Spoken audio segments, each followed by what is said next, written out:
Welcome everyone, good afternoon. Thank you all for coming to the April installment of the Alternative Career Paths hosted by the Ford Bio Institute here at UW-Madison. I'm very excited to have Dr. Akia Parks here. Akia and I were grad students together at Georgia Tech back in the day. More so back in the day for me than for her. But I'm very excited to have her here to talk to us about kind of her journey, her professional journey post-graduate school, and her unique perspective on the different avenues that she's taking. Just has a very high level kind of background, and then I'll hand it over to Akia and she can tell her story.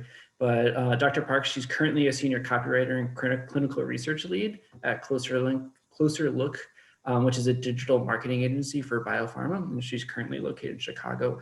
But she's also an entrepreneur in her own right, having founded and operating Dr. Charlie Untangled, which is her knitting and crocheting design business, where she designs patterns for crocheting and knitting in what she terms as craftivism, where she also then blogs and documents her experiences as a Black woman in her life. So after this, Akia, thank you so much for joining us. We're very excited to hear your journey. So I'll turn it over to you.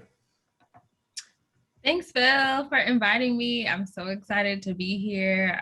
When you originally reached out, I was like, yes. I feel like I missed this aspect of life where it's like, oh, you actually get to talk to other people and help people on their own journeys by sharing your own. I think for me, that's something that has been really helpful in my experience, is like hearing other people's experiences. I know it's only anecdotal, and I know we're scientists and we need like a significant end to be like, okay, let me move down this path, but I think it is helpful to realize that we are all people, and we have to make choices based on the fact that we're people.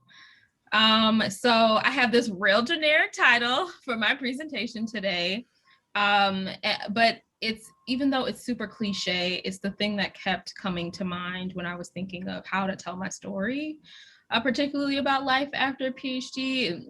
Before we'll mix a lot of that in, but I think the overwhelming thing is like life after PhD is a journey, not a destination, and I feel like that's something I really through undergrad and grad school was just like, I just need to get to the end, I just need to finish, and you just need to blah blah blah blah blah, and then you realize like, okay, you still have to live life after this.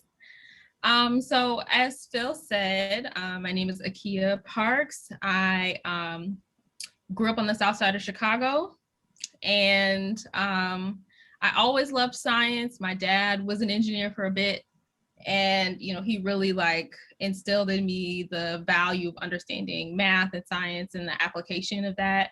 I always thought that was really cool. I've always been like a nerd and a creative from a very young age.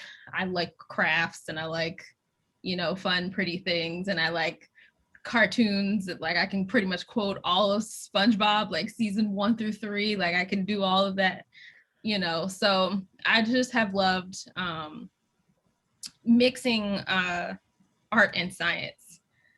That's been something that I really realized, like, oh snap, I've been doing this for a while.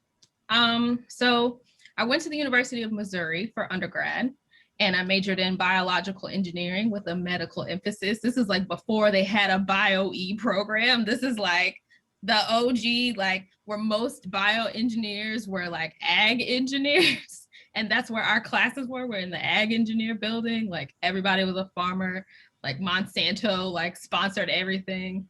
Or was that the John Deere or whoever it was? It's Missouri. It's the middle of Missouri. And Black girl from Chicago, I'm like, what is all of this? Like, I do not understand what this is. So I think in my undergrad, like academic experience, I really didn't feel confident in my ability to do science. I really was not confident in like my understanding of concepts.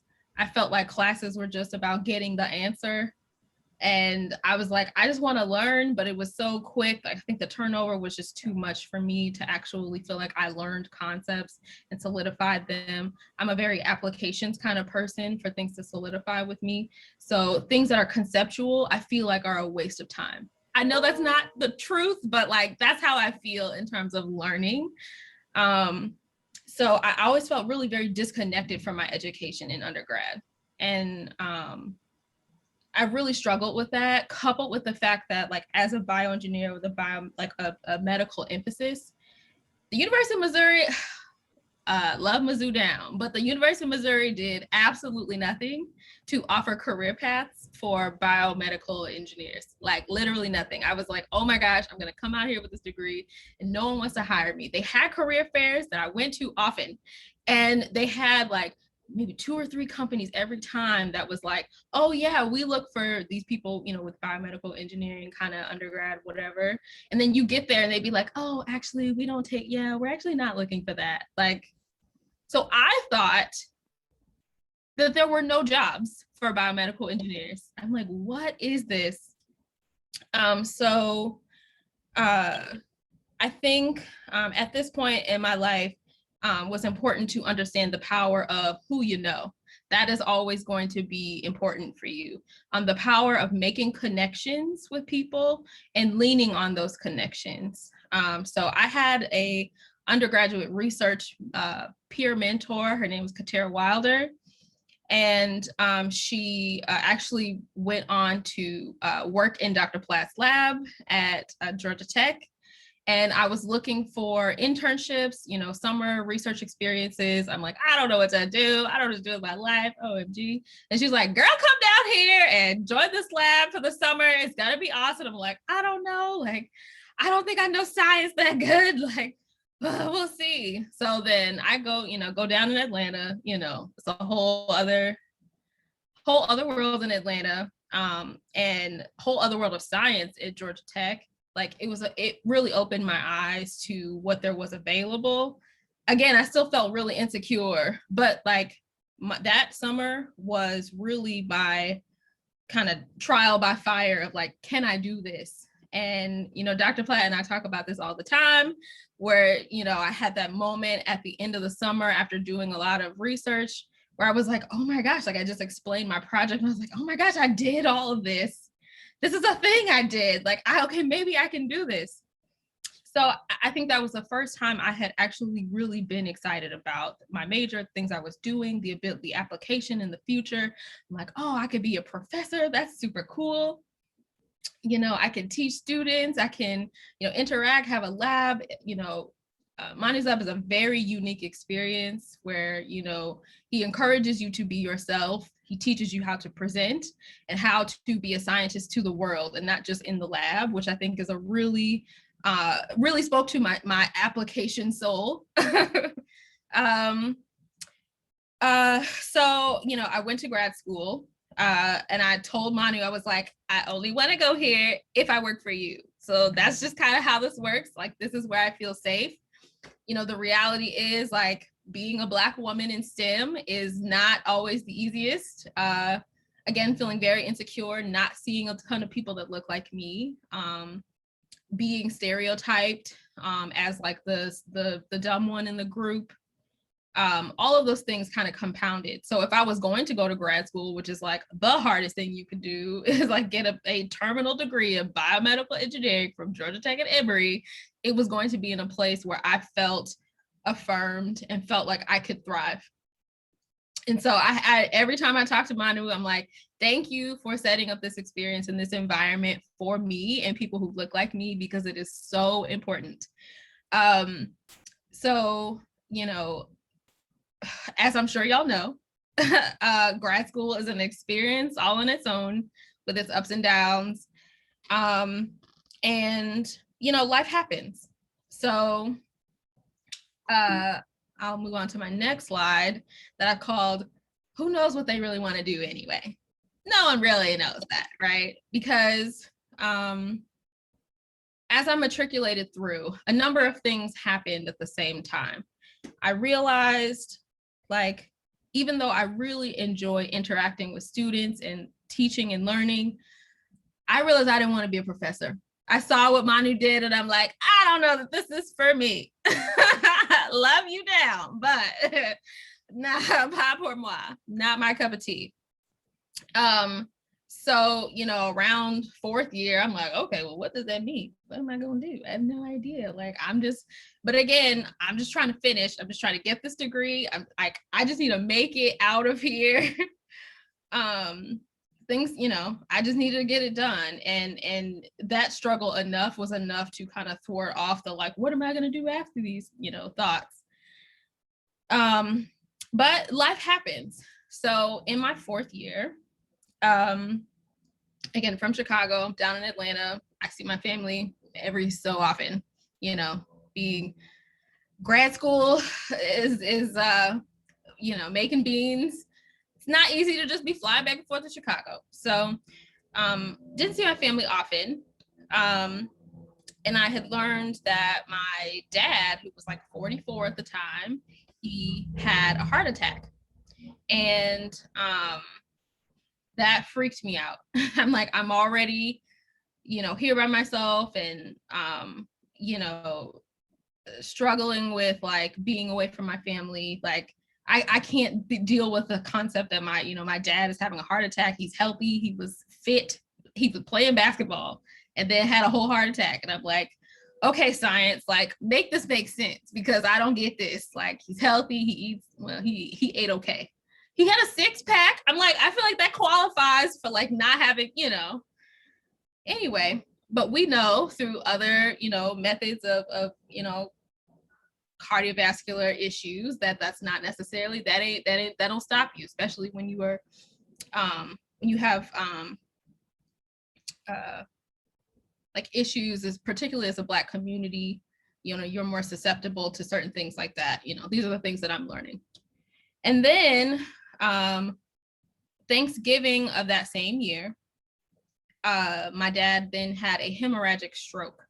So the blood thinners that he was on, I think, was too high of a dose, and he bled out in his brain.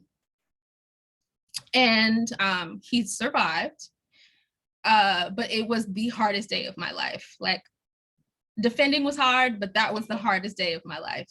My parents are divorced, and so he lived on his own, and his next of kin was my grandmother, who drives for the CTA, and she was busy. She got to drive the bus. Who's gonna drive the bus if not her? So I was his next of kin that had to make the decision for him to have brain surgery. So the problem there is, like, when you're on blood thinners, they have to wait a certain period of time before they operate. Otherwise you could bleed out because your blood is too thin. So they're trying to wait for his, clotting factors to kind of build back up before they operated. So they were literally waiting to the last possible moment to do it. And they were like, okay, he has way too much swelling. We have to operate. You need to give the yay or nay right now. I never, ever want to have to be in that situation ever again, where I have to make that kind of decision as like a 26-year-old for my 44-year-old dad. I don't know that math, but he's like 19 years older than me. But I never want to have to be in that situation again. And I feel like really shook me out of, okay, we playing around with this PhD. Ha ha ha, this is cute. School is fun. That really shook me out because I'm like, okay, there are things happening here. One thing that I don't know that I did share was that, my dad was self-employed and, he was doing things. He had like a phlebotomy company. He was building his business back up, but he was victim of the housing bubble crisis. And whatever loan he had, he was upside down on. So December of that year, so Thanksgiving, he had the stroke. December 13th, he was still in the hospital, not really recognizing me. And we had to move out of our home, the only home that I had known since I was like 11. We lost our home. And, all of these things kind of compounded, and I honestly went into Monty's office when I came back that January and was like, hey girl, so I'm quitting. Thanks so much. This was fun. PhD ain't for me. There's some things going on back home. I gotta go. Thanks so much. So I think and even telling that story makes me emotional because I feel like I really struggled with the concept of, am I going to choose to do this thing that is for me over my family who I feel like really needs me right now? And that was like an impossible decision. So again, talked it over with Manu. He was instantly like, no, what do we need to do? Do we need to make a schedule for you to go back? Like, okay, let's figure out how to get you finished. Like, what do we need to do to get you done? Do not leave. I talked to my mom and like my family, which incredibly like blessed and lucky to have the support of my family, because they were like, girl, no, you getting this PhD. We've all worked so hard for you to get here. We've sacrificed, you are our wildest dreams. Like, you got to get your thing. Can I ask you a question, Akia, about this? Yeah. So I remember that moment. I actually don't remember that moment. I put up mental blocks very quickly. So you said, I was like, oh, right, it rushes back. And I actually only remember the stroke, not the heart attack. But so again, I don't like to remember bad things. But I guess one of my questions is, there's a number of students over time, and I'm sure you've had others, particularly Black students, who there is this pull from their family to come back home and be with them. And that is even with less of the responsibility that I know that you had. Mm-hmm. I'm just curious, if you don't mind sharing whatever some of that internal conversation was. It sounds like your family was supportive, but I'm just curious what that internal pull was that other students might recognize and then think of ways they might have to overcome it if they make the same choice you would make. Sure. Yeah. One caveat that I will give is that should anyone have any of these challenges, like the decision that you make, it has to be the best decision for you and, for you alone. And, I can share my experiences, but like, don't let me or anyone else judge you for the decision that you have to make that's best for yourself. So yeah, there was a lot of things that I am now working out in therapy, of just, I'm the oldest of four, again, my parents had separated right as I started undergrad. So I had a whole lot of things that were not really worked out, with me feeling like my family was falling apart and I was far away and I couldn't help. And my siblings were young. They were 12, 9, and 6 or whatever when I went off to college. And so I feel like I hadn't really seen them. They had to really kind of do a lot of that, dealing with the mess of my parents' divorce and his health and up and down with money, like without me. And so I felt super guilty. I felt so guilty. I'm like, my family needs my support. There's nothing I can do. I don't even have money to send them. There's literally nothing that I can give them except my time and presence. And I'm choosing to not give them that for this PhD. And I think some of the internal dialogue for me was really going back to the core of like, why am I doing this? Which is why I think, what am I going to do after this? Why that played such a big part. I don't know what. Anyway, why I'm doing this, like, what am I going to do after this? Why that played such a big part in my head.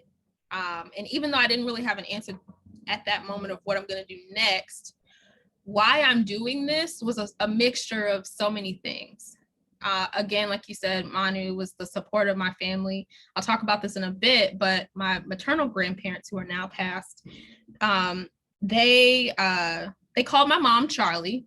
That was just her nickname. So then I was little bitty Charlie. And then when I went to college, I was like, oh, college girl. And then like the moment I applied to grad school, they started calling me Dr. Charlie. So there was just such an incredible push and support for me to get through grad school, even when I was like, y'all, I don't know if I'm gonna make it. And they're like, nah, you got this. Such an incredible push, incredible support, on that front. And I feel like I wanted to do right by them. But even for myself, I will say that I made a lot of decisions for other, based on what other people needed from me at that time. And that, again, some I'm working out through therapy and growing and developing as a person.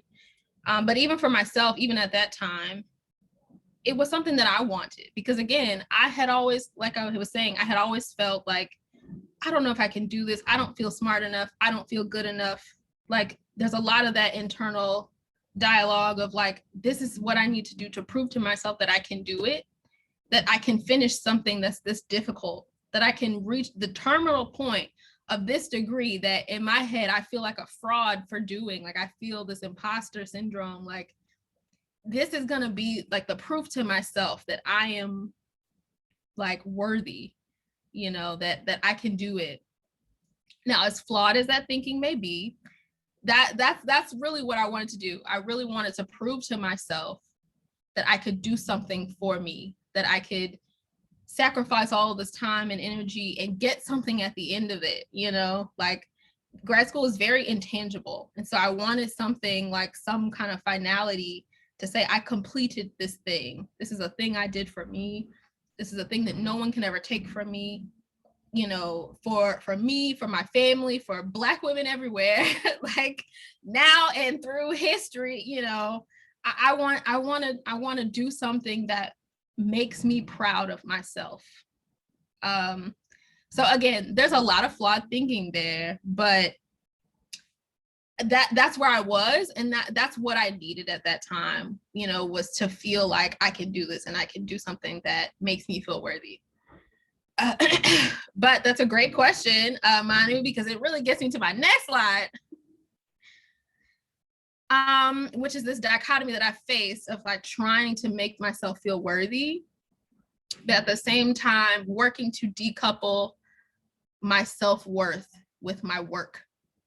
And that is so hard to do. Like I'm still trying to do that. Like I'm a like type A.5. I'm not quite type A, but I'm like, you know, I'm pretty up there in terms of like, okay, I like to follow the rules. I like to do what I'm told. I like to follow the next step in the progression. This sounds like grad school. Okay. So, you know, my worth and my ability to contribute to my family, to society, all of this is tied to the work I'm able to do. Like that's how, you know, many Black families are raised. It's like education is the way out, you know, the way out of systemic oppression as a Black person in America. Education is the way out. And that's what you're taught. And it's true, but it also creates this complex of like, so now my worth as a person for myself, my family, my community is in my work. Now, I know other people experience that as well, and it's not specific to or unique to the Black community, but that's my experience. And I really struggled with this concept when like experiments weren't working. I wasn't getting the results that I wanted.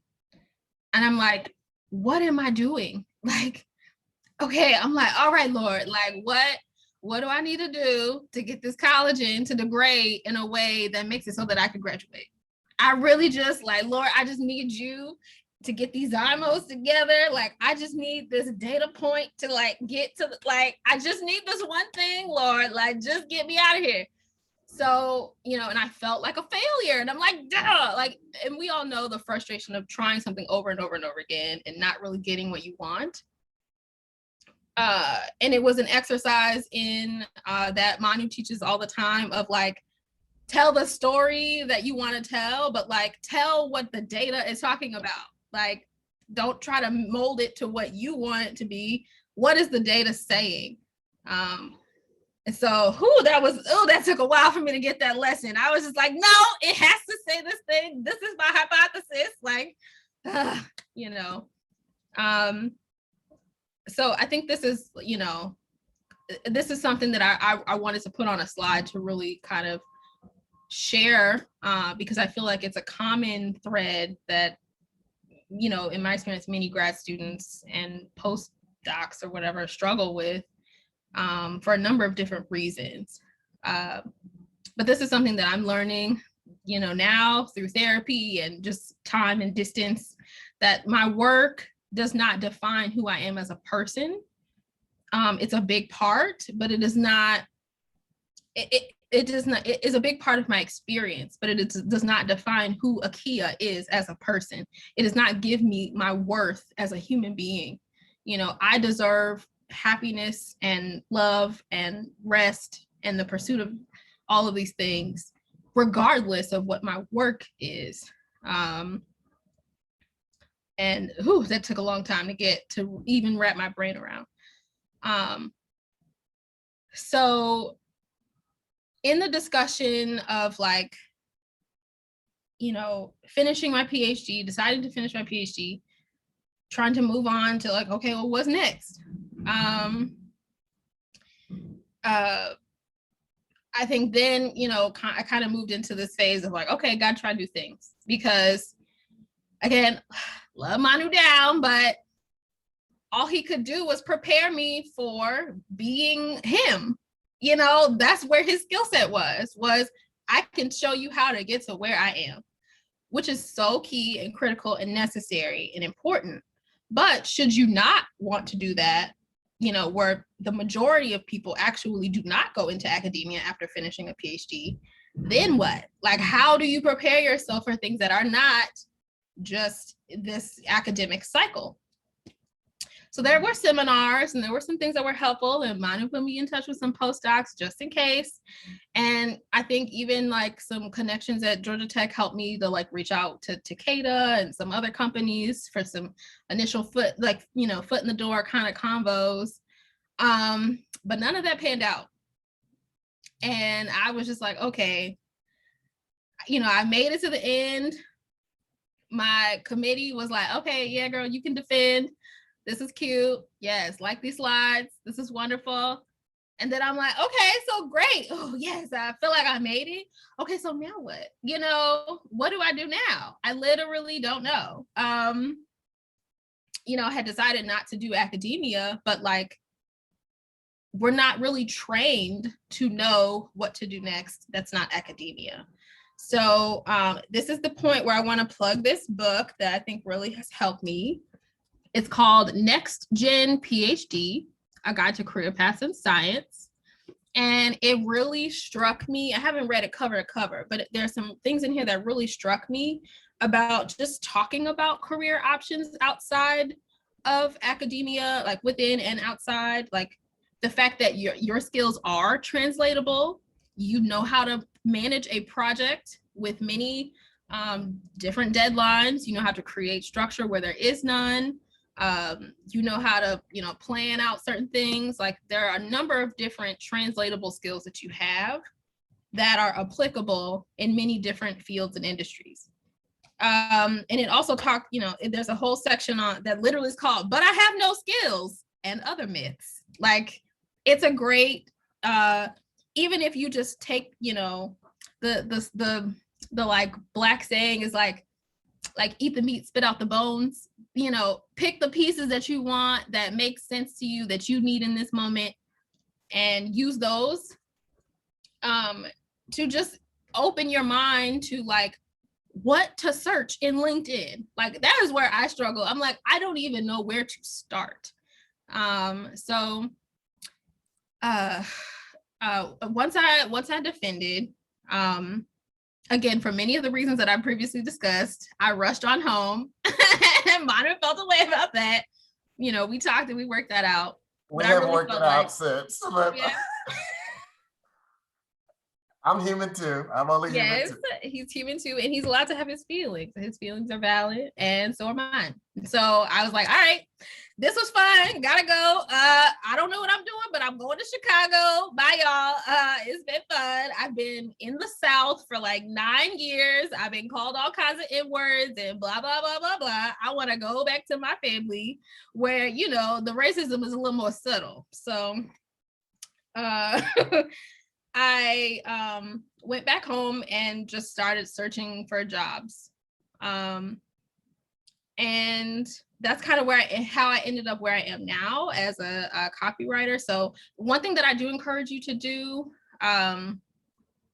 in this concept of trying new things is to really get to the core of what are the things that you like to do or that fire you up inside, that excite you. I think me coming home was really a point for self-reflection, to really look inward and say, okay, I don't know what career I want. I don't really know what job I want to get right now. But what I do know is like, okay, I don't want to do that. Okay, I don't want to do that. I don't want to do that. Okay, so what do I want? What do I want? What do you want? And sometimes that question is you don't want to hear your own answer to that question. Like what I realized in that conversation with myself, I really enjoy medical communication. One of the things that I really thank my experience in Manu's lab for is the ability to present, the ability to communicate science, the ability to find meaning and passion for scientific pursuit that is outside of just knowledge for knowledge's sake.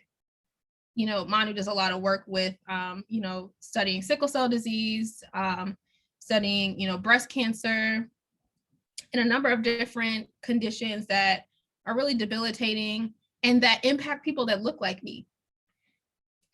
You know, as some people are familiar with, there is a lot of mistrust with the Black community and the healthcare system that we're seeing play out now with the vaccine. And, you know, that didn't happen on accident. Like, colonization was the whole thing. You know, we have not gotten over slavery and Jim Crow and systems of oppression. And that is evident in literally every corner of our society, including healthcare and medicine. Who is even studied? What diseases are even given funding to study? Who is allowed to do that research? Who are they communicating with? Or do you talk to any of these people? And what I'm learning now is when they develop drugs for certain things, who are in those clinical trials? Again, who is doing those studies? If they are not, you know, if they predominantly impact people of a certain, you know, in a certain group, you know, Black and brown people, women, you know, some kind of intersection between any of those things, a lot of times you'll find there's less funding. There are less people trying to find a solution. There's a longer time period between, you know, scientific advancement. There are less people in those trials. All of those disparities like don't happen by accident. This is a system. So I think one thing that really helped me was like, well, that I was reflecting on my experiences was being able to communicate science to the people who need it.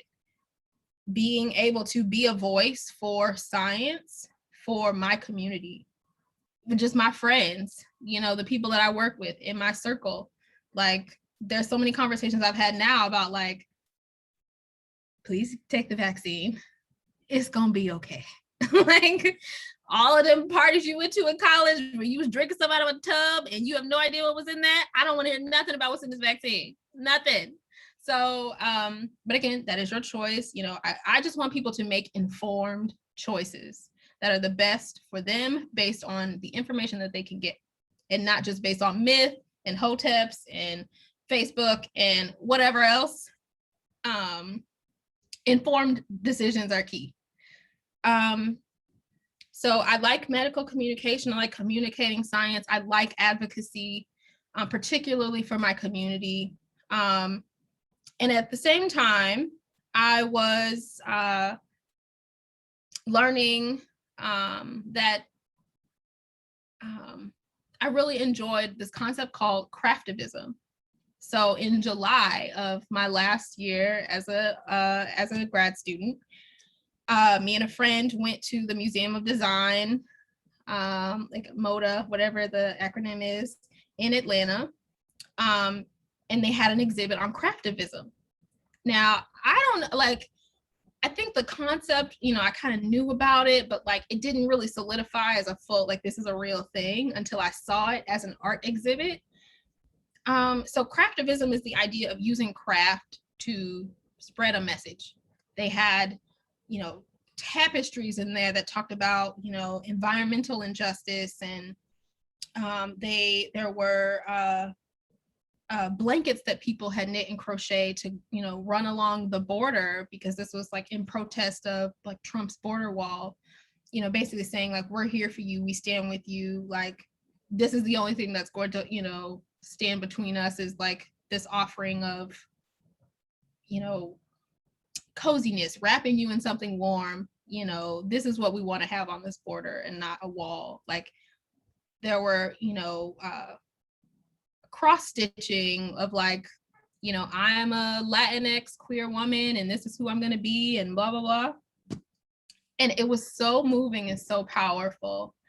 And what's funny is that January 2017, I had knit a pink hat for the Women's March, and I sent that off to Washington, and I felt so like, people have a lot of thoughts and feelings about it now because, 53% of white women voted for him, and then folks was marching and there was a whole thing. But I felt like this is a way of expressing myself, expressing who I am, expressing, my feelings through crafts. So that was also part of my reflection.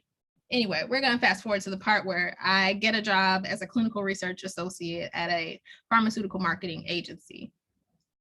So that was who was open at the time. I was looking in December. One thing about places with seasons is that stuff shuts down in the winter. Housing markets, job markets, all kinds of stuff. So looking for anything in December is a struggle.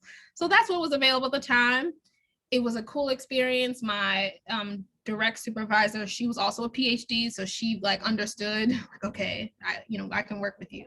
And basically what I do, what I did as a clinical research associate was I was responsible for all the things, making sure that all the marketing materials that we put out as an ad agency marketing, pharmaceuticals, was based on facts. This is supported by evidence and prescribing information for the particular product, or based on findings in literature and peer-reviewed literature. So I have to literally put in ref cues and be like, this is the line of the paper that supports this claim, this statement about diabetes, or about how this product works, why it's important, why you should, why the urate burden in gout is more difficult than you think, supporting all of those statements that people have in materials that go to HCPs, healthcare professionals, and also to patients. So then I got a job. I transitioned from that job into a copywriting role and a clinical research associate, and incorporated more writing into that role. So it really, this was really cool experience because I don't love everything about it. But I'll talk about the good things first. It really helped me to lean into the fact that I'm a creative, and that I can be a creative and love science and promote science at the same time. I don't know why that concept was so foreign to me, but really leaning into the fact that I'm a writer. That is a thing that I do well, that I get paid to do. And I also get folk together about their science. No, that's actually not supported by this. We actually need to support this in this other way, blah, blah, blah, blah, blah. And they're like, I don't know what this data point means. Oh, it just means this. That kind of communication is what I love. It's this is actually what it's saying. This is what they're trying to tell you it's saying, but this is actually what it means. Or no, you actually can't put out a chart that's from 2 separate clinical trials that they slapped in there together. That is not a thing you can do. Here come the girls from the FDA that will call you right on out. That part I think is really cool. And I'm in a role now where I've gotten promoted. This is, a really cool place to be, where I'm now a senior copywriter and I'm a lead in the clinical research department. I'm defining what that role looks like for the people who come after me and where I go, because it's a newer-ish role in the marketing, the pharma marketing world. So I get to kind of define where I want to go. I work at a small agency called closerlook, like Phil had said. And it's one bit of advice that I will give about wherever you work, or a learning from myself. I won't say necessarily advice, but one thing that I learned about myself was that I cannot sacrifice who I am for what I do. So what that means for me is that I have to be in a place where I feel like I can be myself I am able to speak up about things that I see that are not correct, that we can make actionable business goals to fix those things, and that my voice is heard, and that I'm not shut down because of some preconceived notions about me, or people who look like me, or people who don't look like me. You know, advocating for folks, you know, celebrating Ramadan right now, or advocating for, you know, Lunar New Year, you know, fully condemning the violence against Asian people right now, like being in a place where people, marginalized people, have a voice, and where that can impact our work, because we are marketing drugs to people. Like, we are in the business of people and trying to provide information about major medical decisions for people. And if you put out stuff that's like, you know, offensive to the Black community, they're not taking this. That has a real, like, you know, measurable impact on your bottom line, you know, for your business, if you are out here not appropriately, like, so recognizing the impact of having diversity, equity, and a voice in a room where we are making things to put out to the world to impact people, that part, I couldn't have picked a better thing. So those are the things that I love about working at a pharmaceutical marketing agency. The other things that, well, one other thing that I'll say is, like, I'm not a corporate girl. I just know that about myself. My hair is gonna be big. I'm gonna be loud. I use slang. It's just gonna be a thing. That's just who I am. I'm always going to be a professional, but the reality is that I'm going to be perceived as other things in other spaces where folks aren't used to that. Like, I can fully cuss you out in a very professional and scientific manner, but I'm going to be seen as like, oh, she's angry, and oh, she's loud, and oh, she's blah, blah, blah. So I know that about myself, and I feel like agency world is somewhere in the middle, where, like, I walked in and I was like, oh, people got tattoos and they wear jeans in here. Like, okay, I feel like, you know, I'm gonna be all right. Anyway, and this is you with the small hair. This is the small hair. Right this is small hair. I just twisted it yesterday, so it's like, ooh, this is day one. Tomorrow it will be like, you know, a whole other size, and I love it. And I've leaned into that because, again, I cannot stifle myself for the sake of this job. There are other jobs. There are things that I'm not above. Like, I really struggled with, like, okay, I'm not making PhD money. Let's talk about that.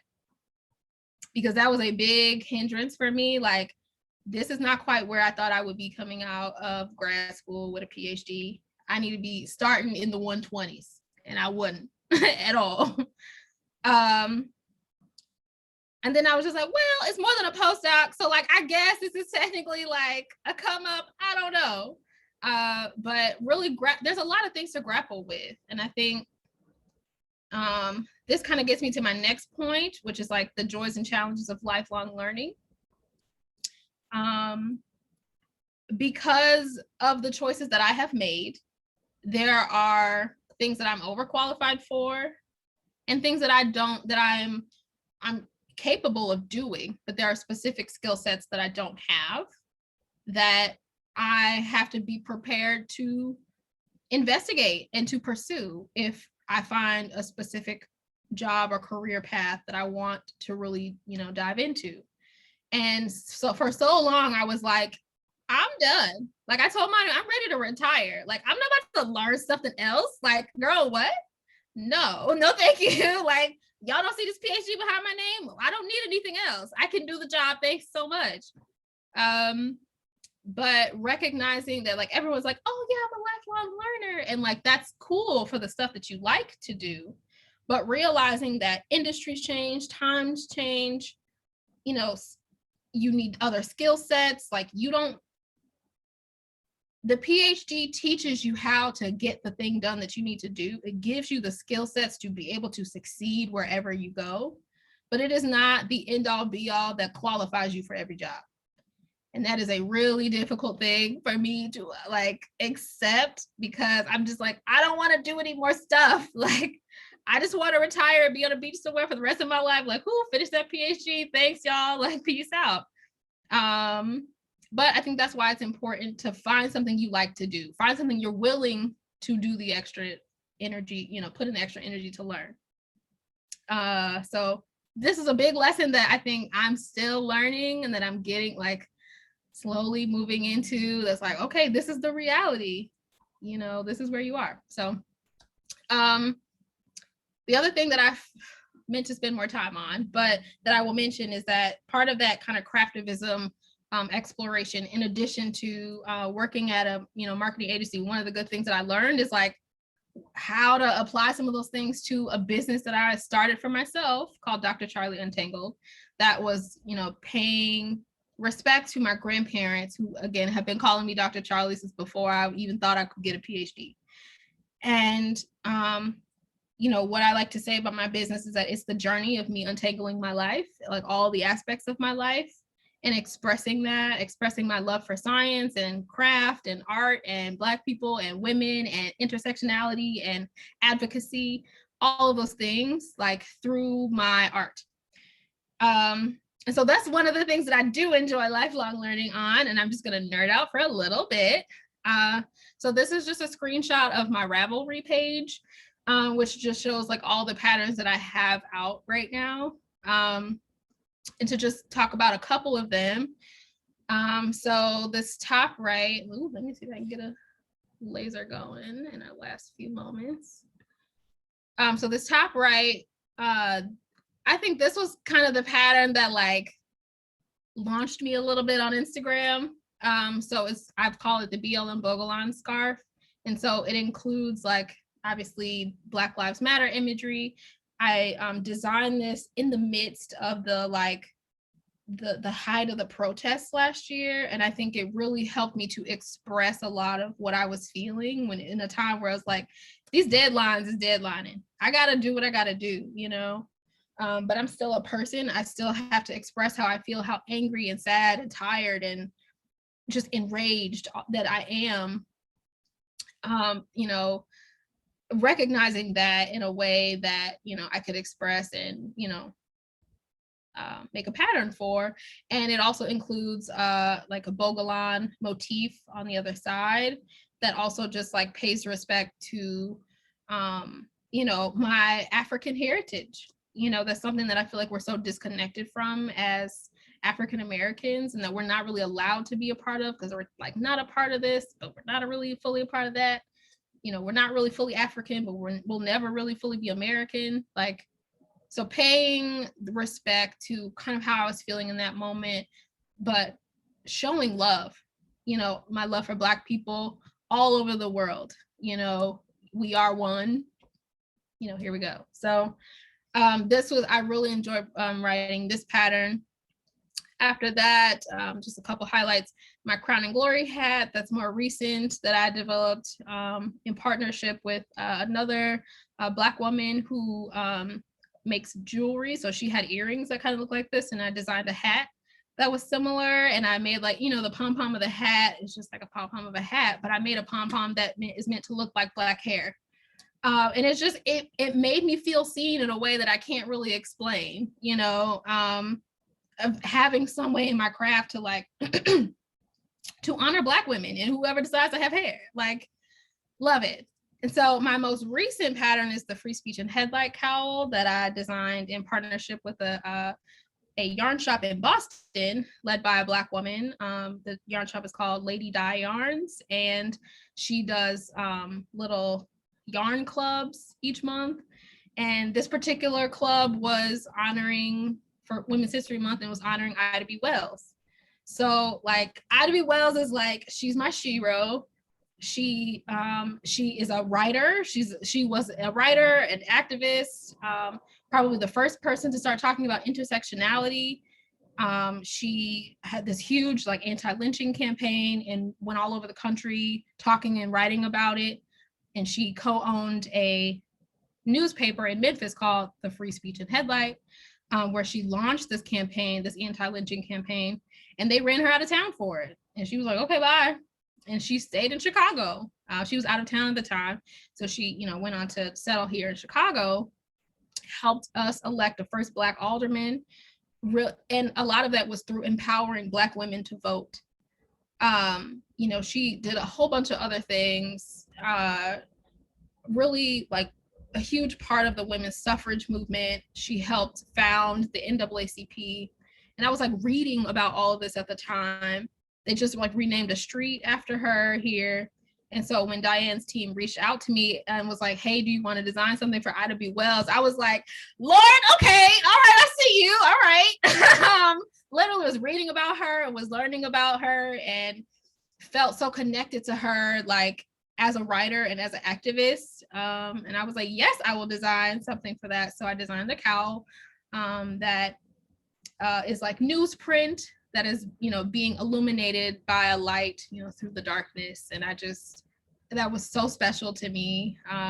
So I think in addition to my work that I feel like I don't fully feel, ooh, that is a tongue twister. I don't fully feel fulfilled by like just being a writer and the science, like the science alone is not who I am, that I can express myself in other ways. And find other streams of income and like other means of revenue. I'm looking to purchase property. Like I'm exploring, again, trying new things, finding other ways to be who I am and not being tied to like, okay, I got this degree, so I have to use this degree in the very rigid ways that folks use this degree. But realizing that like, I'm not like everybody else who has gotten a PhD. So I don't have to follow the path of everybody else who has gotten a PhD.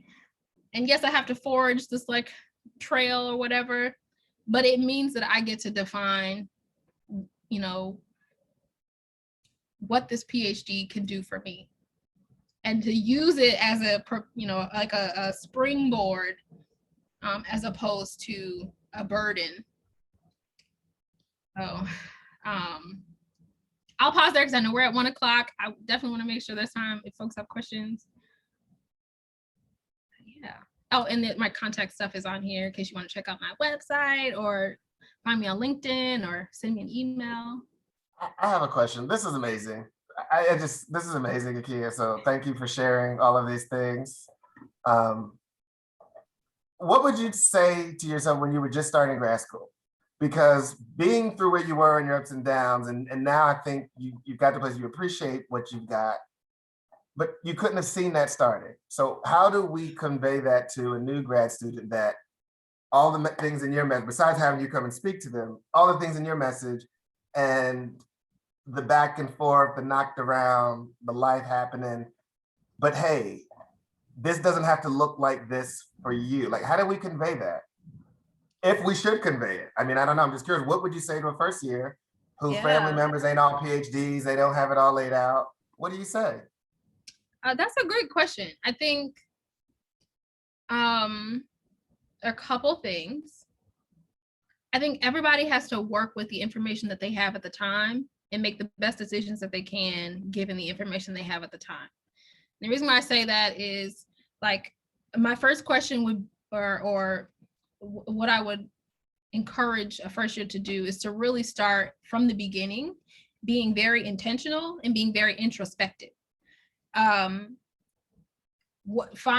Doing that search of like what it is that you want to do, taking that time to really connect with who you are, and what kind of impact you want to make on the world. I know there's a lot to take on, like at the beginning of a PhD, but really setting aside time to always stay connected to yourself so that you can see those opportunities to express that through your work or whatever else throughout the PhD process.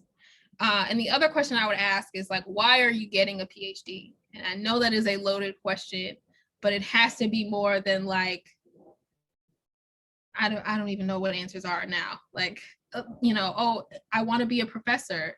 You know, meeting Simone was like a mind-changing thing for me because she really was like, I want to be a professor. I want to like when I saw her, I was like, oh, okay, I definitely don't want to be a professor, because that is somebody who wants to be a professor. Like, she has a plan for her lab, and this, like, these are the experiments she wants to run. She's always thinking about that. She's always planning, always like, oh, well, what if I change this and switch that and do this? And I love that about her. But it really helped me to solidify, like, okay, maybe it's not what I want to do. Like, why are you here? Ask yourself that question. Why are you here? So intentionality and introspection, and however you come out of that, being okay with what that decision is. Sometimes that decision is like, I don't know, I'm here for me and the ancestors and blah, blah, blah, like I was doing, and like, I'm gonna just see what happened at the end. Sometimes it's like, I'm here because this is what my family has, set in front of me, and like, I'm just doing what they say to do. Sometimes it's, I want to be a professor. Sometimes I want, I want this other opportunity that is only afforded to people with PhDs. And sometimes it's like, I don't know, it was the next step after undergrad. Don't recommend that one. There are other things you can do that do not require a PhD. And while I do want to encourage people who are in PhD programs, like starting out, to definitely matriculate, because you can do it, you should do it, and it is an act of revolution every time, every further step that you take. Like, yes, definitely do it if that's what you want to do, but make sure you're doing it for you, for the right reasons, because you will be tested in that you will fully be tested. And why are you here? And clearly, we see I had that moment for me, and that will be different for everyone. But like, along the way at the beginning, encouraging you in this process, you're allowed to be here and to learn if this is for you. But be answering that question, be open to different opportunities. Because I don't think there's an answer at the beginning. Like, you don't really know who you are in your academic life at the beginning of a PhD program. You just don't, unless you like, I've been out in the world and I'm 42 and I'm coming back because I want my PhD and I've done all the other things, and now I know that this is what I need. Like, then it's like, okay, we'll come on in.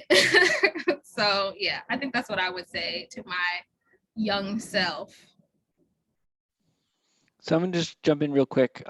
Just one, to let the audience know that I'm willing to keep the conversation going as long as Akia is willing to be talking here. So there's I would say no one feel pressure that they need to run off, that like things are going to close down. So Akia, it's all totally on to you, on your schedule.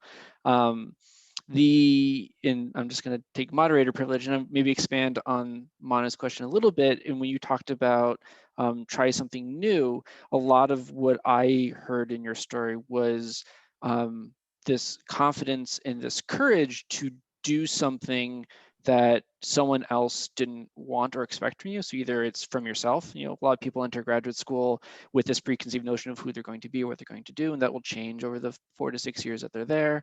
It could be your family saying, pressures from your family that you kind of alluded to. It could be pressures from your advisor. I think you talked a lot about how you've had these conversations with Mono about, I'm doing A, I know you wanted B, but I got to do what I got to do. Or to against the conventions of the field. A lot of us are degrees in biosciences and bioengineering, that there's pressure to go into engineering, to go into R&D, to kind of fit into this box. So can you speak a little bit about either how you overcame or developed that confidence to kind of push back against the greater forces kind of keeping you in the middle of the stream, or how you kind of came to terms with the fact that you're going to have to strike it out on your own, and whatever that looks like, and everyone's reaction, either join on or get out of my way type stuff.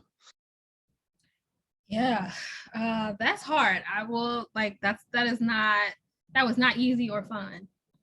I think for me, one area that it came from that I don't necessarily recommend, but it was exhaustion. Like, I'm so tired of doing all this stuff for other people. I literally cannot make myself do this anymore. Like, I can't do a postdoc till I figure it out. I can't make myself do that.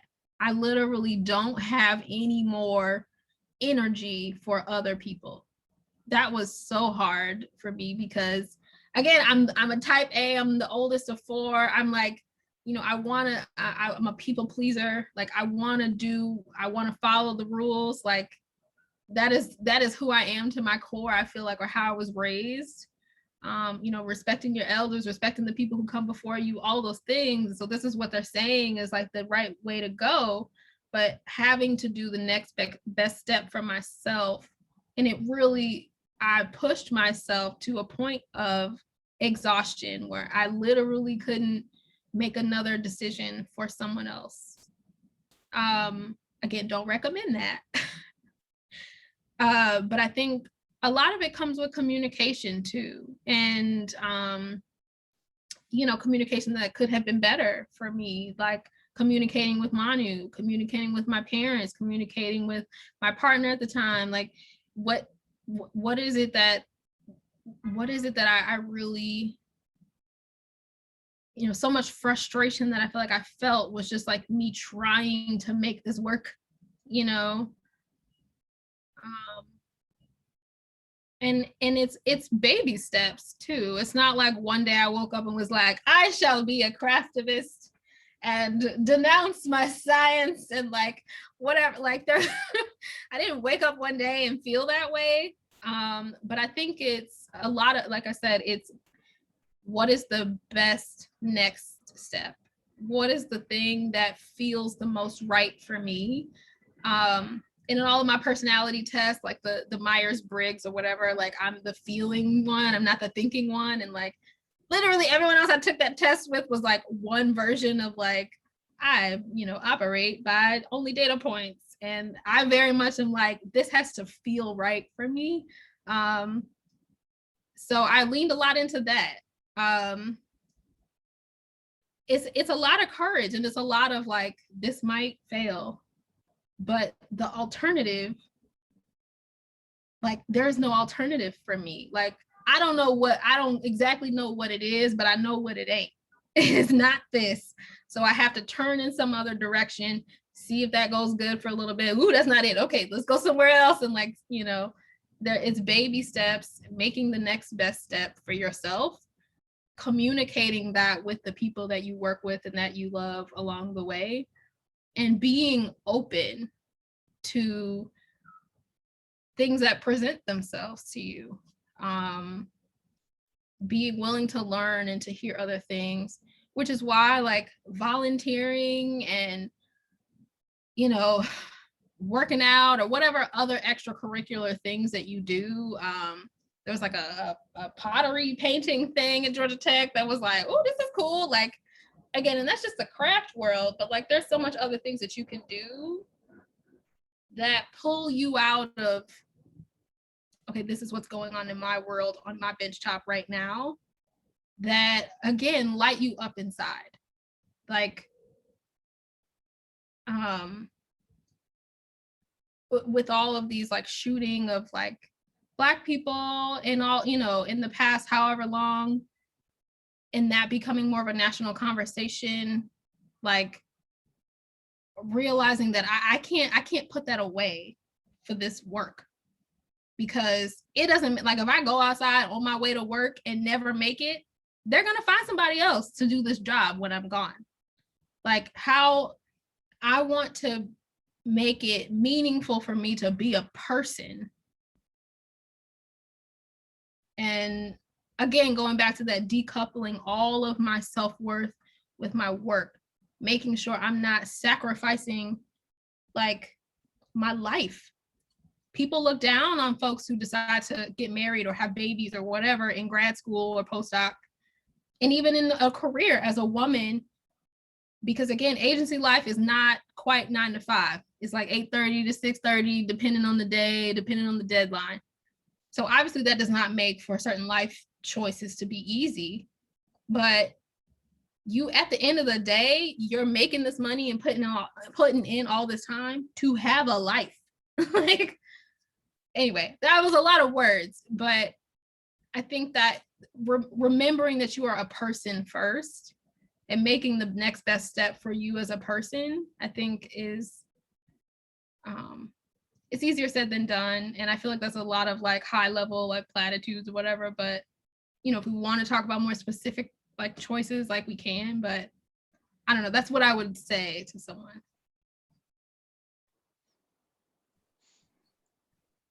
Any other questions from the audience?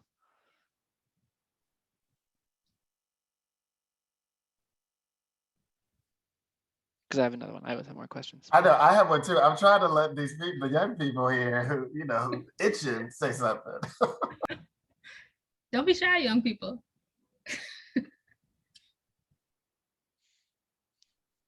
So I think another common kind of conversation that I've had with a lot of our trainees about kind of first careers, first positions, and you spoke a lot to it, is finding less the job and more the culture, more the community that you work with, to be able to join an organization that you can be your own or your own authentic self, and whatever version that looks like. Mhm. Those are never those are never on the job postings. Those are, unless you know someone in the organization, it's very hard to find that. So can you talk a little bit about your process of how did you evaluate that during your initial search? Yeah. Some of it is trial and error. That's just gonna be what it is. I interned at a company during grad school where the CEO was known as the Trump of the South. So that made things real awkward. So I forgot about that too. You seen his follow-up? Have you seen the follow-up with him? I have not. All I know is that they were having some issues, and I'm like, you know what? Look, gotta like down to the jail. Anyway, go ahead. Right. That's the last I heard. So they weren't doing their money right.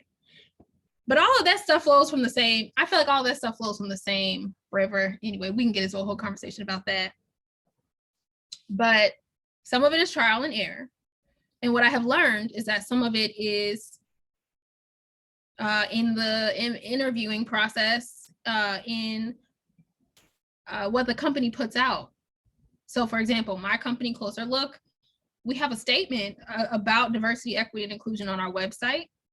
Which is, not saying, if you just met them today, that's not really saying much. Folks can type be committed to like diversity and whatever. People can be all kinds of committed and not do anything about that. But there are questions you can ask in an interview that I don't think I really felt comfortable asking at the beginning, but now they are, in addition to like the work you're doing, it is required that I ask some cultural questions like, what are you doing? What actionable things are you doing to make sure that you're creating an affirming environment that promotes diversity, equity, and inclusion? Do you have a chief diversity officer? What changes are you making given the climate? Like, even down to like, what holidays do they have? Do they get Juneteenth off? Like there are little things that you can see. And questions that you can ask folks who work there. How comfortable do you feel being yourself every day? Where are the Black people in this company? Where are the people of color? Where are the women? Why does your C-suite, are there plans to bring in more diversity in your C-suite and higher level positions? Like there are questions you can ask, and if they go, like, and then also once you get into a role, like, so one of the things that I'm doing, I'm part of our like internal diversity, equity, inclusion group. And I make those things known. Like we have what's called candid conversations where we talk as an agency about certain issues that are important. We define diversity. We talked a lot about the protests that were happening. And I live on Michigan Avenue in Chicago. And like literally there are times I had meetings like last year where they were protesting right outside my window, and I had to like keep it together in this meeting. And like being able to be in a space where it's like, all right, I'm sorry, I gotta go off camera because like I can't function as a person. And is that a place where you can feel like you can say, I'm struggling, I need a minute, I got to take a personal day. But having conversations about that, we talked about intersectionality. We're about to talk about microaggressions. We have what's it called? Unconscious bias training. There's all kinds of things that I'm trying to make business objectives, making the business case for diversity in your role. Like, again, like I was talking about, like, we've seen the marketing flubs of like people putting out stuff that's like, girl, y'all don't have nobody in here to be like, you know, the coolest monkey in the jungle was perhaps not the best t-shirt to put on a Black kid. Like, perhaps no one, you said for miles, no one said anything. But like, even if there are Black people, are they in the room? Do they have a voice? Those kinds of conversations at a company. So again, incorporating some of those questions to ask at an at a interview process. But yeah, some of that was just like, oops, y'all did what in here? Oh, no, ma'am. And again, being ready to leave. Like, I knew, you know, that company that I interned at was, you know, it was cool. There's a lot of people there that I like. But once they handed me a book, like the CEO handed me a book and I opened the first page and it was like bashing Obama. I'm like, oh no, we got to get out of here. Like, no, thank you. You know. So I don't have a follow-up question, but again, if any young people want to ask, just jump in. So Akia, you're so funny. All these stories bring me back to our wonderful times together, where all the different things that we went through together and thought about and loved about and all those things. But I guess one of my questions is, so you talked earlier, you went to Mizzou for your undergrad. You from Chicago, went to Mizzou, then came to the A.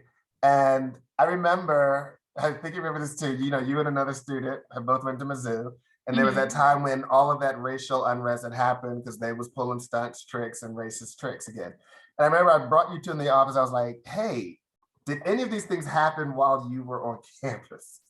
You laid down a ton of them. And the other student was like, I don't remember any, right? But I'm just curious about, as I hear you now, owning the activism, verbalizing it, front and central with it. And the times called for it also. Were you this person back when you started at Mizzou? Were you this person when you started grad school? Is this where have you seen yourself grow in these spaces? Because I've never known you to be like, you know, shy, but I'm curious where you see that evolution for yourself.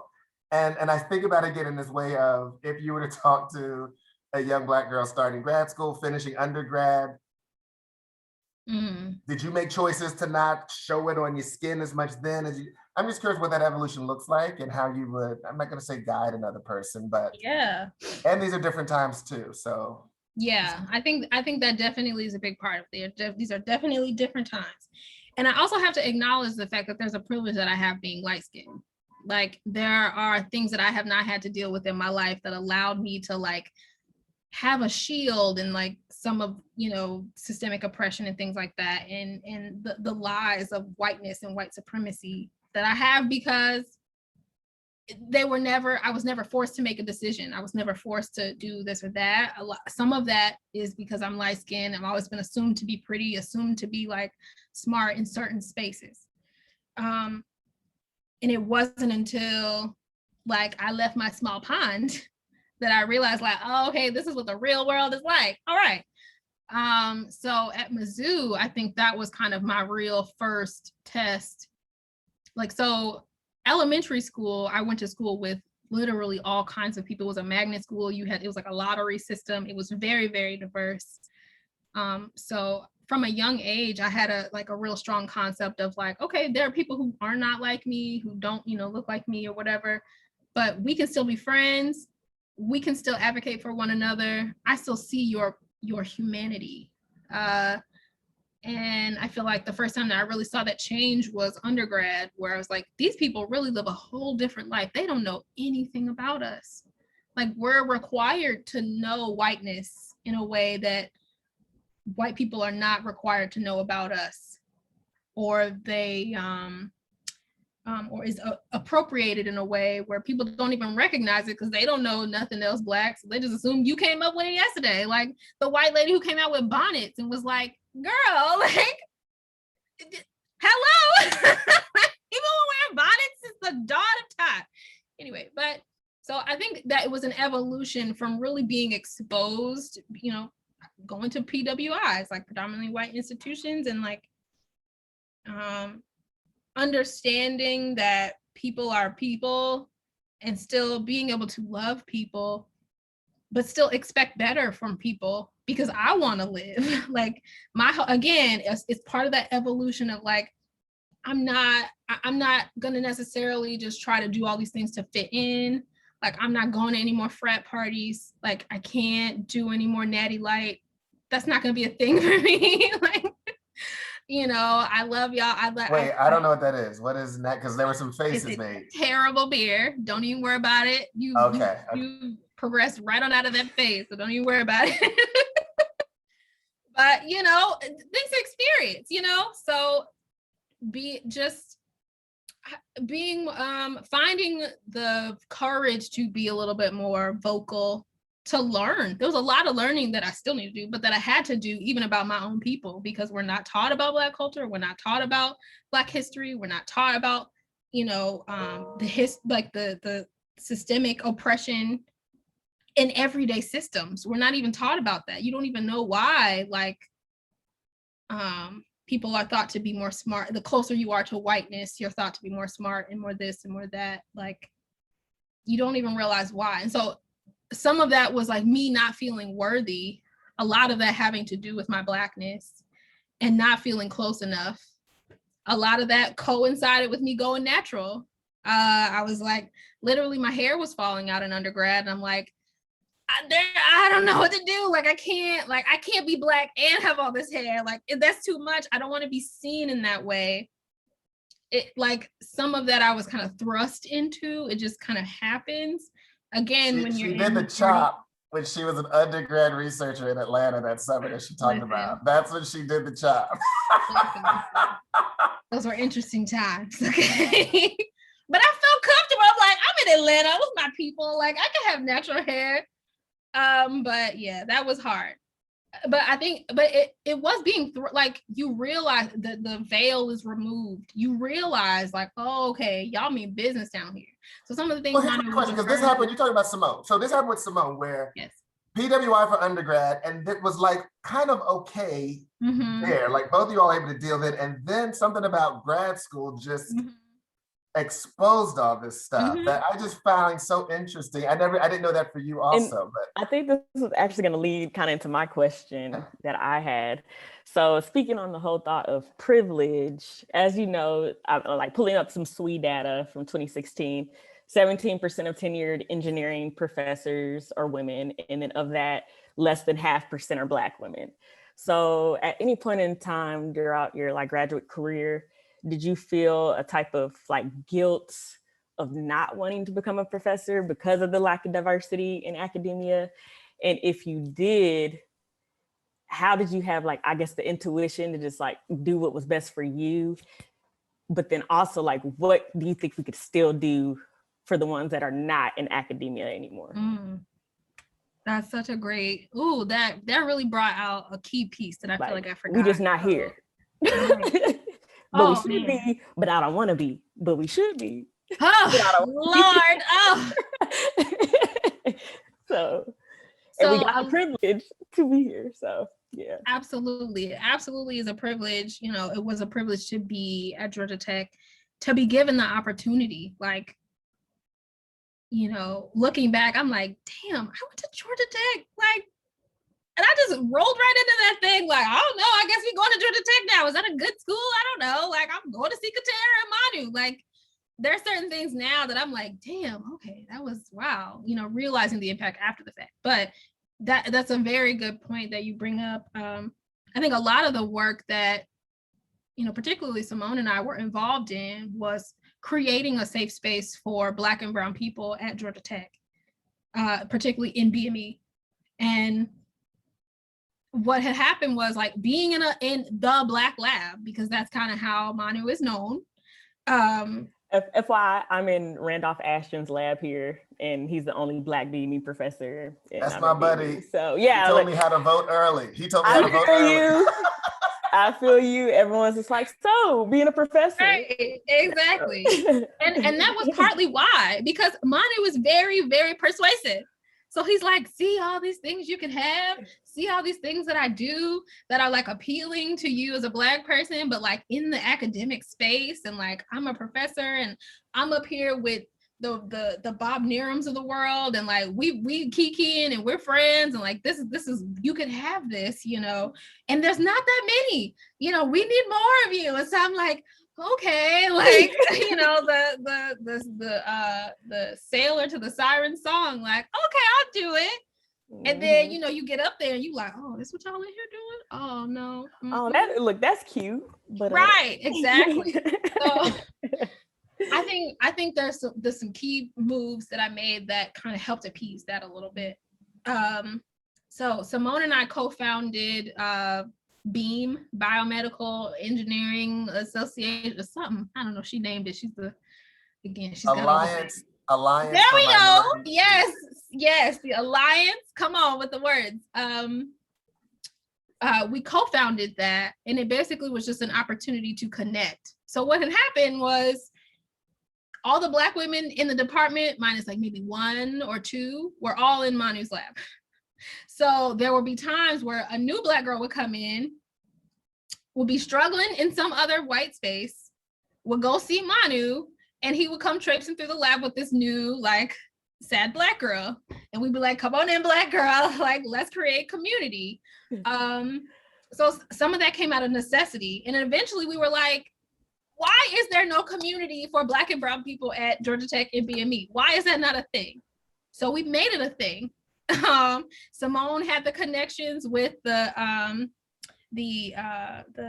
staff. Like, I feel like she's the Martin and I'm the Malcolm of like our of our tenure at Georgia Tech.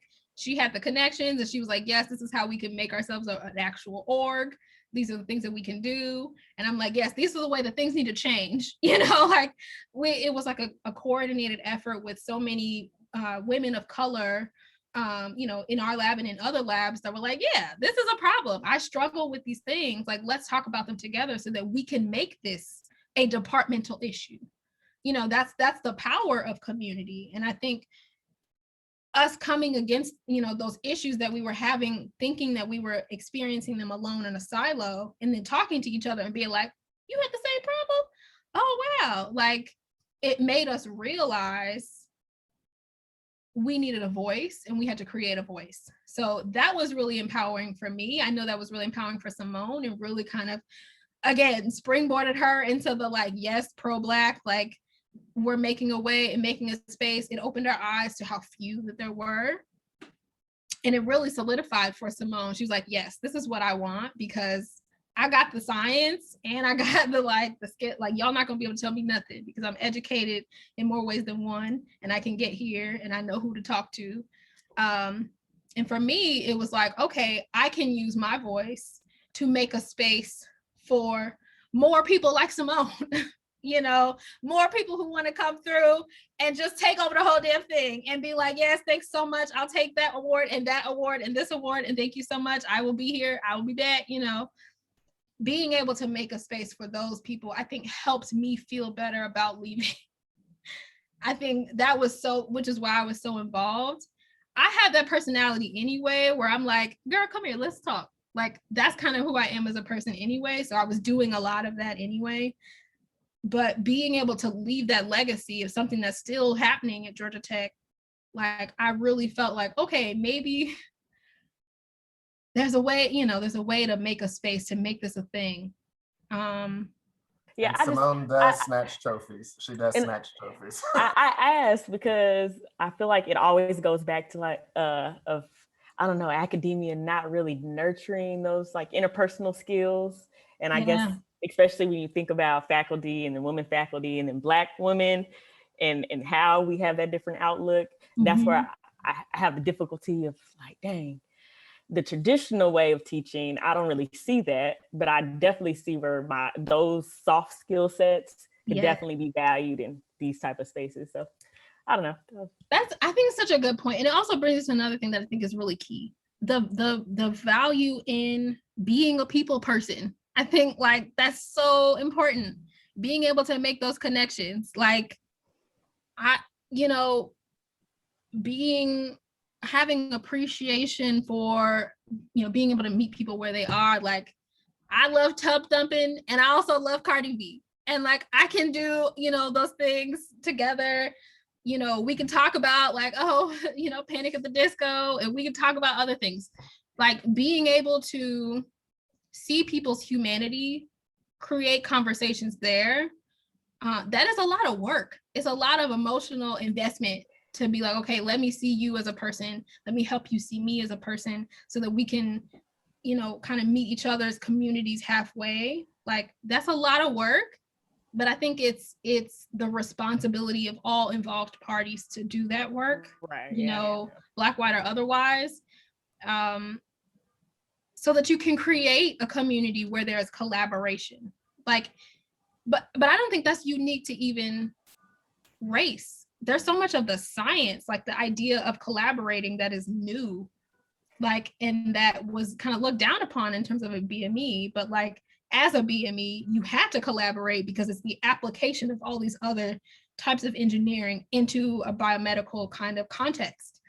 So it's like, this is the core of who we are, is collaborating. We have to collaborate in more ways than one, and create those conversations in multiple like levels.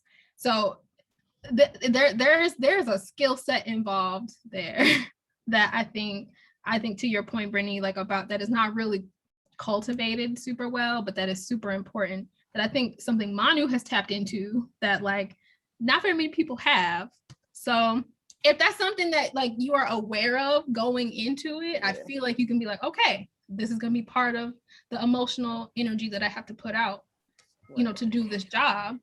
It's just interesting because, like you were talking about numbers. Like, we need numbers, we need retention. Yes. But then statistically, a lot of us aren't going to want to be in academia. Mm-hmm. So it's like, how do you keep that momentum going? So But can I just, a I lot want of to jump that in is- here too? Can I jump in and merge one of the key points?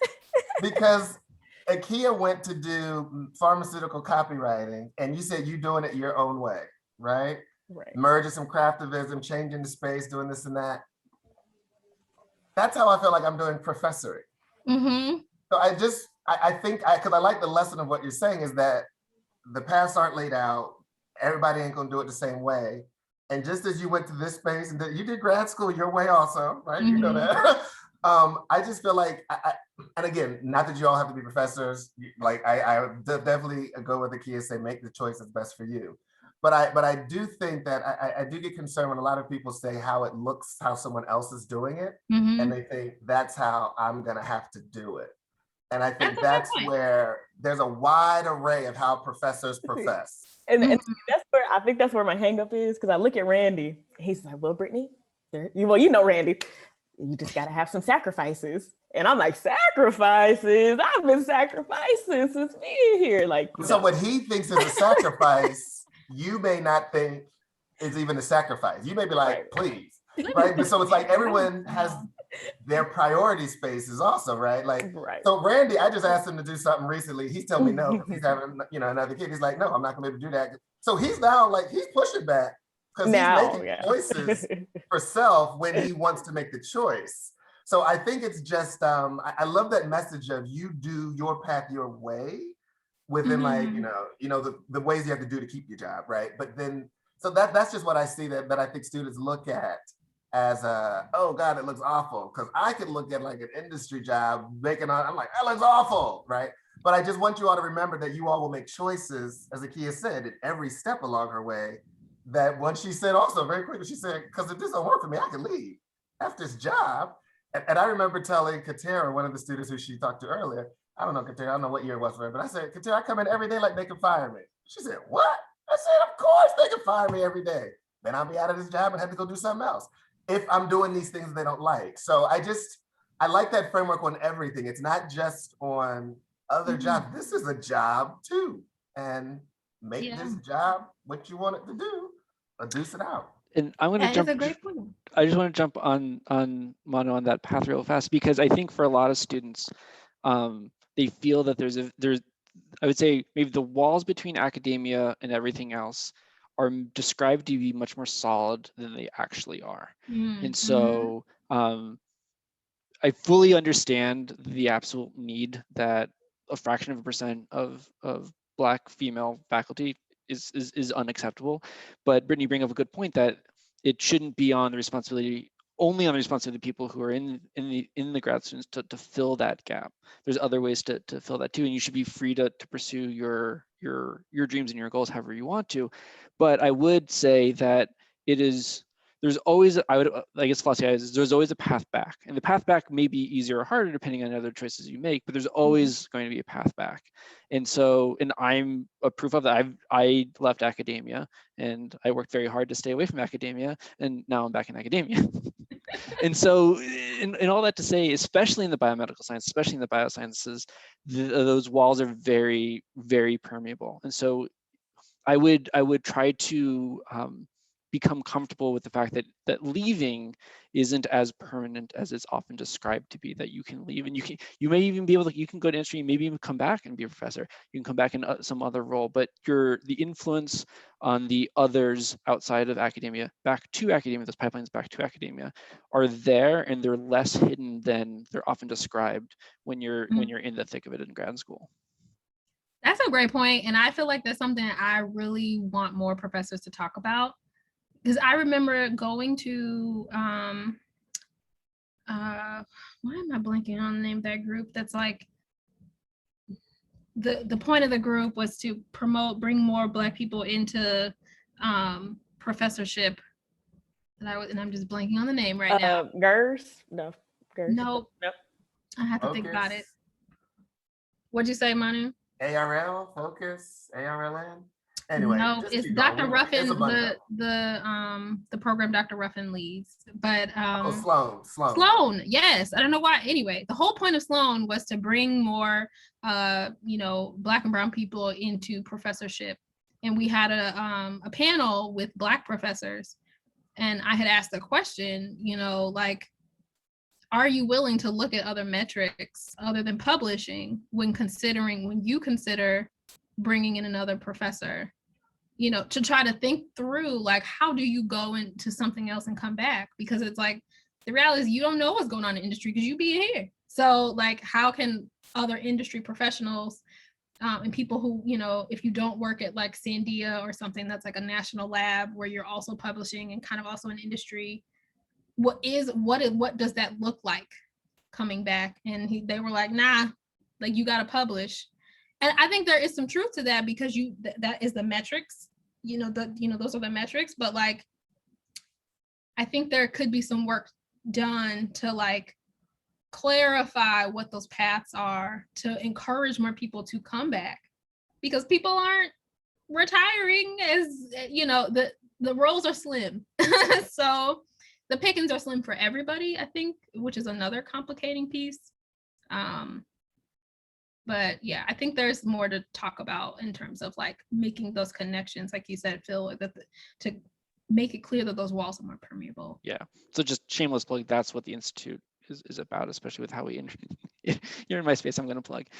That's what the Institute's about, especially with our interfaces with our trainees on campuses, to make them aware of the alternative careers that aren't just, I'm leaving industry, or I'm leaving for industry, I'm never going to look back, or I'm staying here in academia and I will never look to commercialization, I'll never look to entrepreneurship, I'll never look to translation, because that's not what we do, because that's what we haven't done. But if you look across the country, there are a lot of astounding, Georgia Tech is one of them, you wouldn't have places like the Institute if that wasn't true. You wouldn't have things like CMAT if that wasn't true. You wouldn't have organizations that are coming out of the Bay Area and Boston if that wasn't true. It's a fact of the field now. And the challenge, Akia, that you've brought up is that we've run into, the people most willing to engage in those activities are the younger faculty members who have the most to lose by deviating from the established path that is evaluated by the senior professors. And so that's something that's constantly being worked on through these sorts of organizations, is how do you get those alternative currencies recognized of accomplishment? I didn't publish, but I have 7 patents. Is that a valuable thing in a tenure dossier? I founded 3 companies, but I only have 2 students. What does that look like for my advancement? Yeah, like adjunct professorship. Is there a pipeline, into tenured faculty, or however that works? Like, the other thing too is also think about the institution to be at also, right? You all are getting your PhDs at these institutions that have these levels. There's a number of types of institutions if there's a different way you want to be a professor. So I just like that whole model of how you broke it apart, Akia, about don't think that I'm gonna be in here doing this job because this and that, and this and that go. I'll lead a job. I just like that. And I think that can apply to these other spaces. So just want to put that, but no, y'all don't have to be professors. I'm gonna leave that out there. But you can be. But you can be. Oh, Alexa's gonna say something. Ooh. Well, I have a question, but it's like a slight deviation off what we've been talking about. But a lot of the things that you said here today really resonate with me. And so my question is, I was born in the South, lived my entire South, went to FBC. This was my move out of the South, and then also at a PWI. And I never felt that I wasn't myself, if that makes sense. Like I always felt like I was true to me because I was never in a space where I felt like I had to code switch or be someone else. And so I know you said that like you're always yourself, and like even in places where you feel like you should be more professional, like with your hair or with how you talk and things like that, I never felt that I wasn't being myself until I moved up here. And then I went home to visit my family after living here for 9 months. And they were like, who are you? And why do you talk like that? And why does your hair look like that? And what are you doing with yourself? And like, to me, because I had been living here and living that, I didn't realize the subtle changes that were happening. And it wasn't that I was, purposefully doing though. It was just kind of like ever so slightly, like something different was happening every day. And so I guess my question is like, how do you, and I know you're from Chicago, so you kind of like lived in the Midwest kind of area your entire life, but how do you still remain true to yourself and like make sure that those subtle changes aren't happening? I don't know if you're gonna like my answer, but I don't think you can stop them. I think we are all partially a product of our environments, and as a people we want to fit in with each other. We want to find community, we want to connect, and again, some of those connection pieces come from places that are racist but it's hard not to. Like when I interned, like I still had natural hair, but it was like the waviest version of my natural hair that I could get for like 3 months because, I was in a new space. It was very white. I was very uncomfortable. I'm like, I don't know. Like we had to wear like business clothes in lab. So I'm like, I don't know how, like, I'm doing my best. So those are things that were changes for me. But I think, again, it's about that introspection. Do I feel like I'm doing this for someone else? Or do I feel like I'm doing this to stay true to myself? Do I like this change? Because it could be like, oh, I like wearing my hair like this. This is cool. I can, whatever. There were no people who could do my hair like this in this other place. Like there are other things that incorporate, that color your experiences. So I would say don't like say I have to stay in this box, otherwise I'm not considered Black when I go home. The reality is we are not a monolith. It don't matter where you go, somebody gonna think you too Black and somebody gonna think you're not Black enough. And the only way that you can feel like, okay, I'm doing the right thing is to make sure that whatever you're doing, however you're changing and moving and whatever, adjusting, try some new things that are out of your comfort zone, but make sure that you're not doing it for someone else. If you're like, nah, I can't keep this up. Y'all just gonna have to like, especially when we started working from home, y'all just gonna have to see what my real eyebrows look like. You just gonna have to. Like, I'm not putting makeup on every day to get out of my bed and roll up over here to talk to y'all, outside of work hours anyway. Like, it's 8 a.m. and we have an 8 a.m. client call. Y'all gonna get these real eyebrows and my mini head wraps that I learned how to tie on YouTube. That's what you're getting. So again, some of that is out of necessity, but try some things. But don't be afraid to pull back and be like, I don't like this. This is better fits me. But if, you do change a little bit, there was time where I went to the South and I finally could understand the Migos. And I was like, I feel like I'm with my people. And then I went back home and they were like, where'd you get so Southern? I'm like, Southern? Everybody talks about how I'm from Chicago and the words I say are all weird down there, blah, blah, blah. That is just the nature of picking up a little bit of where you are, and don't shy away from that. That colors your experience. It gives you a richer experience and a richer like appreciation for different things. But I get how it's like hard because some of it is like from a racist place where you're like, I feel like I have to fit into whiteness, but like, you know, try some new things. I hope that answered. I don't know if that really answered your question, but No, yeah, it did. And I think it was, for me, it was just a little jarring because, you know, like you live with yourself every day, so you don't notice it. And so then when I did go home, I started like have that reflective moment. I was like, wow, I do sound this anymore, or like things that like used to not bother me, but like now, because my family cannot say Massachusetts to save their life. And so when I was up here and people could say it, I was like, oh yeah. And then I went home and I was like, oh no, like we're not living life like this. Yep. And so, you know, then I had to have that reflection of like, am I doing this, you know, purposefully now? Like, do I have the ability to code switch now that I have this realization? Or like, am I doing this as a point of protection for myself so people don't say like, oh, you are too Black to be here, or like, because you talk like that, you're not knowledgeable enough to be in this space. And so like, I really had to kind of battle with that. And then like people, you know, talk about code switching more. And then I was like, am I kind of like a unknown victim, or like a unknown, like, I don't know, person who does this and I don't even realize it, and I'm doing more harm and shame to myself than actually. That's hard. I highly recommend the Code Switch podcast because they touch a lot on this. But I think it's important to maybe shift the thinking and like, not like I'm a victim of this, but like okay, I'll bring up another book, Trevor Noah's book, where he talked about his experience in South Africa and how he knew all these different kinds of languages, and he was born a crime, and like, so he had to acclimate to a number of different kind of literal languages and also different environments. He used that as an ability to be a chameleon, to blend and relate to all different kinds of people, as opposed to like, I'm a victim of this circumstance.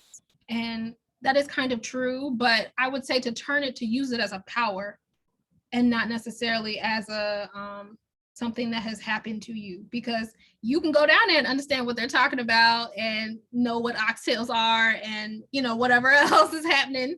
And you can go up north and talk about Massachusetts and like, oh, you know, Boston and baseball and whatever else. And that's a power that you have, to be able to like communicate in both spaces. So I'm just going to jump in real fast. I do have to go to another meeting in about 5 minutes, but so oh, okay. I do want to say, and we can have maybe one more question, but I just want to make sure I have time to thank you, Akia, so much for taking this time. This has been everything I hope for and more, like everything you do, raising the bar of excellence. So thank you so much for taking the time.